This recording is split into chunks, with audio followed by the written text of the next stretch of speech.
Most welcome friends. I am Bani and you are hearing very Fasek. And the Fasek that I gonna share with you is about fake vote narrative in India. तो भारत में लोकसभा में विपक्षी party के नेता राहुल गांधी लगातार इस बात को उठाते आए हैं कि भारत में फेक वोटिंग हो रही है और Bharatiya Janata party fake vote के सहारे सत्ता में आई है। अगर फेक वोट नहीं हुआ होता तो कांग्रेस कई राज्यों में सत्ता में होती, हो सकता है वो केंद्र सरकार में भी सत्ता में होती। तो राहुल गांधी लगातार इस मुद्दे को उठाते आए हैं कि फेक वोट होता है, वोट चोरी होता है और कई लोग जो कांग्रेस से सहानुभूति रखते हैं वे इस बात को सच भी मान रहे होंगे क्या फेक वोट होता है। और जो कांग्रेस से सहानुभूति नहीं रखते हैं, जो भारतीय जनता पार्टी से सहानुभूति रखते हैं, वे कह रहे होंगे कि फेक वोट वर्तमान समय में नहीं हो पाता है, ये असंभव है। और जो हेयर ड्रेसर लॉरिसा नेरी को एक फेक वोट के रूप में दर्शाया गया है, ये किसी का षड्यंत्र हो सकता है। तो राहुल गांधी क्या कहते हैं इस बात को आपको सुनाता हूं। Who is this lady? Rahul Gandhi एक फोटो दिखा रहे हैं और इस महिला के बारे में पूछ रहे हैं हु इज दिस लेडी। दरअसल इस महिला का फोटो हरियाणा के किसी मतदान केंद्र में वोटर लिस्ट में मतदाताओं के असली फोटो के बजाय इस महिला की फोटो का प्रयोग किया गया है। और राहुल गांधी पूछते हैं कि हु इज दिस लेडी, इसका वोटर लिस्ट में बार बार फोटो क्यों है, क्या ये फेक वोटर है, क्या ये फर्जी वोटर है, क्या वोट चोरी होता है, क्या आप लोग इस महिला को पहचानते हैं। आगे राहुल गांधी क्या कहते हैं, How old is she? वो कह रहे हैं हाउ ओल्ड इज सी, ये कितने साल की है। Which state does she come from? Which state she come from, वो किस राज्य से आती है, यानी कि वो कहाँ की रहने वाली है। वो जानना चाह रहे हैं, पूछना चाह रहे हैं कि क्या ये भारतीय लगती है। What's her name? What's name, क्या नाम है। Can anyone try? Can anyone try, क्या कोई कोशिश कर सकता है इस महिला को पहचानने की। Where is she from? Where is she from, वो कहाँ से आती है, यानी कि उसका गृह राज्य कहाँ है, उसका अता पता क्या है। Try. Give me some guesses. कोशिश करो, कुछ गैस लगाओ, अनुमान लगाओ। कहाँ की लगती हैं? कहाँ की लगती है तो हिंदी में ही बोल रहे हैं। तो यहाँ पर कई लोग बैठे हुए हैं, वो लोग उस वोटर को बड़ी क्यूरियोसिटी के साथ देख रहे हैं, कुछ मुस्कुरा रहे होंगे, कुछ हकीकत समझ रहे होंगे। और ज्यादातर लोग इस बात को जानते हैं, लगभग 20-25 वोटर्स के फोटो के स्थान पर इस महिला के फोटो का प्रयोग किया गया है। ये कोई षड्यंत्र भी हो सकता है, इस बारे में थोड़ा आगे बात करेंगे। एनीबॉडी, क्या कोई प्रयास करेगा।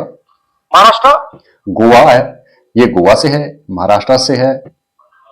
North, is she from Haryana? You sure? You're absolutely sure she's not from Haryana? Okay, but she votes 22 times in Haryana. Okay, see votes 22 times in Haryana. तो राहुल गांधी कह रहे हैं कि ये महिला 22 बार हरियाणा में वोट कर चुकी है। 22 बार ये वोट कर चुकी है, कितनी जगह, 10 बूथ्स में, 10 पोलिंग बूथ्स में ये वोटिंग कर चुकी है। राय असेंबली, एक विधानसभा का नाम है राय असेंबली। तो वहां पर ये महिला के बारे में राहुल गांधी अपने प्रेजेंटेशन में बता रहे हैं, ये 22 बार वोट कर चुकी है, कभी सीमा, कभी स्वीटी, कभी सरस्वती के नाम से। दरअसल ये महिला कोई मॉडल नहीं है, ये कभी भारत नहीं आई। जब इसे पता चला कि इसके फोटो का यूज भारत की राजनीति में हो रहा है तो इसने गूगल से जानकारी लेनी चाहिए कि आखिर चल क्या रहा है। तो इस महिला को जब पूरा यकीन हो गया कि वास्तव में इसके फोटो का यूज भारत की राजनीति में हो रहा है और इसका फोटो किसी बड़ी सी स्क्रीन में दिखाया जा रहा है और इसके फोटो का प्रयोग हरियाणा में कई मतदाताओं के फोटो के स्थान पर किया गया है, तो इस महिला को थोड़ा सा शौक लगा। ये महिला ब्राजील में हेयर ड्रेसर है और जिस फोटो का यूज किया गया है ये फोटो वर्ष 2017 की है, अभी वर्ष 2025 चल रहा है। और जो फोटोग्राफर था उसने इस महिला से कहा कि आप काफी सुंदर है, क्या आपकी फोटो ली जा सकती है। इस महिला की फोटो ली गई और उसे किसी वेबसाइट में अपलोड किया गया। तो वहीं से इस महिला का फोटो डाउनलोड किया गया होगा और हरियाणा की किसी मतदाता लिस्ट में मतदाताओं के असली फोटो के स्थान पर इस महिला के फोटो को यूज किया गया होगा। तो ये महिला ब्राजील में हेयर ड्रेसर है। जब इसे पता चला कि इसके फोटो का यूज भारत में हो रहा है तो इस महिला ने कहा कि मैं कभी भी भारत नहीं गई हूँ। आखिर चल क्या रहा है भारत की राजनीति में, यह महिला काफी विचलित हो गई जब इसके पास मैसेज आने लगे कि भाई क्या आप कभी भारत आई हैं, क्या आपने भारत में वोट डाला है। तो ये महिला विचलित हो गई, इसने लोगों को ब्लॉक करना शुरू किया। लेकिन जब ज्यादा ही हो गया तो इस महिला ने अपने काम पर जाना भी बंद कर दिया और इसका जो एम्प्लॉयर था उसने भी इससे कहा कि आप अभी काम पर ना आए। इससे पत्रकार और दूसरे लोग मिलने की कोशिश करने लगे। तो भारत में लॉरिसा नेरी का नाम राजनीतिक हलकों में काफी ज्यादा चर्चा में है और वोट चोरी जैसे नैरेटिव में इनकी फोटो का यूज हो रहा है। तो लॉरिसा नेरी ब्राजील में हेयर ड्रेसर है। जब उसकी फोटो का यूज भारत की वोटर लिस्ट में हुआ, चर्चाओं में आई, तो बीबीसी ने उससे संपर्क किया। तो उस महिला ने कहा कि हाँ, उस फोटो में जिसको दिखाया जा रहा है वो मैं ही हूँ। उस समय मैं जवान थी। फोटो वर्ष 2017 की है। उन दिनों में काफी सुंदर थी, ऐसा एक पत्रकार ने कहा और उसने मेरा फोटो लिया। उस फोटो को किसी वेबसाइट में अपलोड किया गया, शायद ये वहीं से ये फोटो खरीदा गया है। तो उस महिला ने कहा, मैं डर गई थी, मुझे नहीं पता था कि यह मेरे लिए खतरा है। अगर मैं कुछ कहूं तो वहां किसी को नुकसान हो सकता है। मुझे नहीं पता कौन सही है या कौन गलत है। muro da frente da minha casa, achei que não ia dar em nada. Larissa Mary ने कहा कि मैं सुबह काम पर नहीं जा सकी क्योंकि मैं अपने ग्राहकों के संदेश भी नहीं पढ़ पाई। कई पत्रकार कॉल कर रहे थे, मुझे नहीं पता कि कौन सही है कौन गलत है। किसी ने मेरे सैलून का नंबर भी ढूंढ डाला। लॉरिसा मैरी ने अपने सैलून का नाम अपने प्रोफाइल से हटा दिया है क्योंकि पत्रकार और अन्य लोग लगातार उसे परेशान कर रहे थे। उनके बहुत लॉरिसा मैरी आगे कहती है, कुछ लोग इसे मजाक समझ रहे हैं, मीम बना रहे हैं, लेकिन यह मेरे पेशेवर जीवन को नुकसान पहुंचा रहा है। लॉरिसा मैरी का फोटो लेने वाले पत्रकार मैथ्यूज फेरेरो ने भी कहा है कि ये हैरान और परेशान करने वाला है। उसने कहा कि मेरे लिए इंडिया का मतलब अब तक बस कैमिनो डास इंडियास नाम का ब्रिजिलियाई टीवी शो था, उतना ही मैं भारत के बारे में जानता हूं, ज्यादा नहीं। तो पता। लॉरिसा मैरी 29 साल की है इस समय और ब्राजील में रहती है। उसने भारत नहीं देखा है, कभी भी भारत नहीं आई है। उसकी ये फोटो वर्ष 2017 की है और हरियाणा की मतदाता सूची में 22 मतदाताओं के असली फोटो के स्थान पर प्रयुक्त हुई है। ऐसा नहीं होना चाहिए था। ये चुनाव आयोग के लिए एक सबक है कि वो जिला निर्वाचन कार्यालय थोड़ा और ध्यानपूर्वक कार्य करें, गंभीरतापूर्वक कार्य करें और उन लोगों से सतर्क रहें जो लोग छल कपट करना चाहते हैं, जिनके मन में कपट है, वो जो निर्वाचन आयोग को बदनाम करना चाहता है, उसके रेपुटेशन को खत्म करना चाहते हैं। और चूंकि विपक्षी पार्टियां हमेशा सत्ता में आने की कोशिश करती हैं, इसमें कहा जाता है कि साम दाम दंड भी सब कुछ चलता है और प्यार और राजनीति में सब कुछ जायज होता है, ऐसा भी आपने सुना है।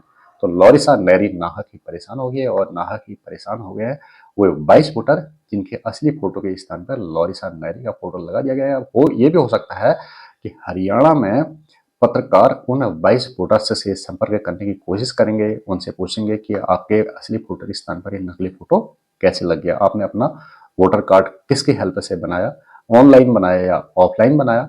और अगर इसमें रिपोर्ट होती है तो उस व्यक्ति को खोजने का प्रयास किया जाएगा जिसने इन 22 असली मतदाताओं के फोटो के स्थान पर नकली फोटो यानी लॉरिसा मैरी का फोटो लगा दिया। तो ये जो प्रेजेंटेशन दिखा रहे हैं ये राहुल गांधी चुनाव आयोग की आंखें खोल रहे हैं।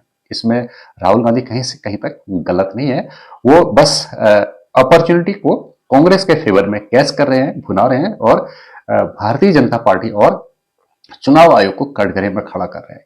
लेकिन यहाँ पर जो मतदाता है वो बेवजह पिस रहा है। इस प्रेजेंटेशन में दिख रहा है कि इस महिला का फोटो 22 मतदाताओं के फोटो के स्थान पर प्रयुक्त हुआ है। हकीकत तो ये है। अब इन 22 महिलाओं के फोटो के स्थान पर इस महिला का फोटो कैसे यूज हुआ, ये एक फ्रॉड हो सकता है, किसी आदमी की नियत में खोट हो सकता है और उन्होंने चुनाव आयोग को बदनाम करने के लिए ऐसा किया हुआ हो सकता है, ऐसा मुझे लगता है।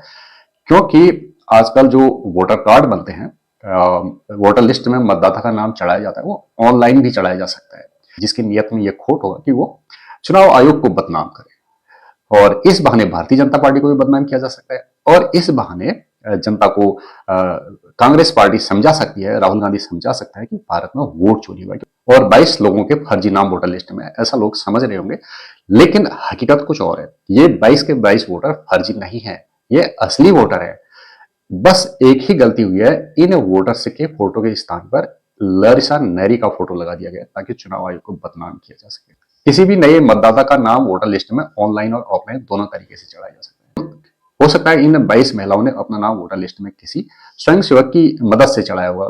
कई बार लोग कहते हैं यार मैं चढ़ा दूंगा, कहाँ साइबर कैफे में 100-200 रुपया खर्च करोगे। स्वयं सेवक बनते हैं, समाज सेवक बनते हैं, तो किसी समाज सेवक की ये करनी हो सकती है जिसने 22 महिलाओं का नाम वोटर लिस्ट में तो चढ़ाया, लेकिन उनके फोटो के स्थान पर लॉरिसान मैरी का फोटो अपलोड कर दिया। उसके मन में ये कपट होगा कि वो निर्वाचन आयोग को बदनाम करे। तो ये जब जांच होगी, इन 22 महिलाओं से पूछा जाएगा कि तो हो सकता है उस व्यक्ति के लिए कोई बड़ी परेशानी खड़ी ना हो जाए। जांच होगी, इन 22 महिलाओं से पूछा जाएगा कि आपने अपना वोटर कार्ड बनाने के लिए किसकी मदद ली। तो इन महिलाओं से पूछताछ करने पर पता चलेगा, हकीकत पता चलेगा कि इन्होंने किसी समाज सेवक की मदद ली या किसी साइबर कैफे वाले की मदद ली। जिस आदमी ने गलत नियत से निर्वाचन आयोग को बदनाम करने की कोशिश की होगी, उसने इन 22 मतदाताओं के असली फोटो के सामने इस लॉरिसान मैरी नामक हेयर ड्रेस का फोटो अपलोड कर दिया होगा और बात पड़ गई कांग्रेस के हाथ। और कांग्रेस नेता राहुल गांधी प्रचार कर रहे हैं, प्रेजेंटेशन दे रहे हैं कि निर्वाचन आयोग इस तरह के फ्रॉड में इन्वॉल्व है। वो फेक वोटर से बनाता है, मतदाता लिस्ट में फेक वोटर्स की स्क्रूटनी नहीं होती है, कार्ड छांट नहीं होती है।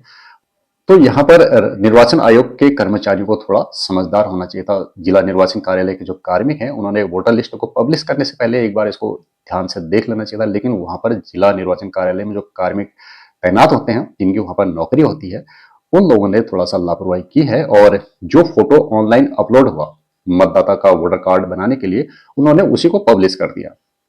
अब एक बार तो ये पब्लिश हो गया, वोटर कार्ड जारी हो गया, और जिन लोगों का नकली फोटो लगा हुआ वोटर कार्ड था, उन लोगों के पास वोटर कार्ड पहुंचाया गया होगा, बीएलओ के द्वारा पहुंचाया गया होगा, या कोई समाज सेवक जिसके मन में कुछ अक्र होगा, जिसके मन में कपट होगा, वो इन वोटर कार्ड को लेकर के इन 22 वोटर्स के पास गया होगा। स्वीटी के पास गया होगा, सीमा के पास गया होगा, सरस्वती के पास गया होगा, उनसे कहा होगा तुम्हारा फोटो तो गलत आया है, लेकिन आप वोट दे सकते हो, अगली बार इस फोटो को सही कर देंगे। तो जिन मतदाताओं के असली फोटो के स्थान पर इस नकली फोटो को प्रयोग किया गया, उन महिलाओं को क्या पता कि उनके नाम के साथ कोई छल कपट कर रहा है। उनके असली फोटो को हटाकर एक ब्राजील की हेयर ड्रेसर का फोटो लगाया जा रहा है। और अब इस मतदाता लिस्ट में 22 वोटर्स का फोटो फेक है।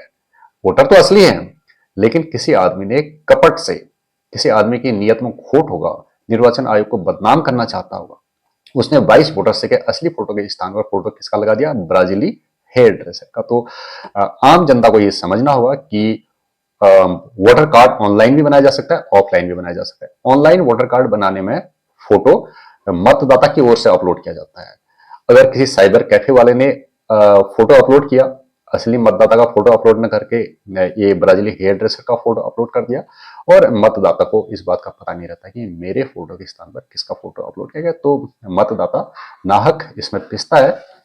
ये कोई कपट हो सकता है, किसी के मन में खोट हो सकता है। तो जो वोटर लिस्ट पब्लिश होती है, उससे पहले वो वोटर लिस्ट एक बार बीएलओ के संज्ञान में लाई जानी चाहिए। बीएलओ को दिखाया जाना चाहिए कि क्या जो नए मतदाता बने हैं उनका फोटो सही है, क्या उनका जन्मतिथि सही है, क्या उनका पता सही है। तो इस तरह की गलतियां, अगर ऐसा किया गया होता तो इस तरह की गलती नहीं होती। तो इन 22 मतदाताओं ने, यानी कि सीमा, स्वीटी, मुस्कान, सरस्वती, इन लोगों ने वोट कैसे किया होगा? जब ये मतदान केंद्र में पहुंचे होंगे तो वहां पर जो मतदाता लिस्ट है, जिसको मतदाताओं की चिन्हित प्रति कहते हैं, मार्क्ड कॉपी कहते हैं, उसमें चुनाव अधिकारियों ने देखा होगा कि जो ये मतदाता आए हैं, सीमा आई है, स्वीटी आई है, सरस्वती आई है, इनका वोटर लिस्ट क्रमांक सही है। यानी कि इनके पास जो वोटर आईडी था उसमें वोटर क्रमांक, वोटर नंबर और जो मतदाताओं की चिन्हित प्रति, यानी कि इलेक्टर रोल, मतदाता लिस्ट है, उनमें दोनों जगह वोटर नंबर सही है, तो इनको वोट देने दिया गया होगा। और निर्वाचन आयोग के भी निर्देश होते हैं कि मतदाताओं को उनके मताधिकार से वंचित न किया जाए और फोटो की त्रुटि को इग्नोर किया जाए। वहां पर जो बूथ लेवल एजेंट होते हैं और पार्टियों के एजेंट होते हैं, उनसे इस बारे में सलाह मशविरा कर लिया जाए, एक बार पूछ लिया जाए कि क्या ये असली वोटर है या नकली है। जब बीएलओ कहता है कि असली वोटर है और जो पार्टी के एजेंट कहते हैं कि हाँ ये असली वोटर है, तो वोट देने दिया जाता है, अन्यथा वोट नहीं देने दिया जाता है। तो ये एक कपट हो सकता है, छल कपट हो सकता है निर्वाचन आयोग को बदनाम करने का और सत्तारूढ़ पार्टी को ब्लेम लगाने का कि वो वोट चोरी से सत्ता में आए हैं। इसके साथ मैं अपनी बात पूरी करता हूँ। नमस्कार।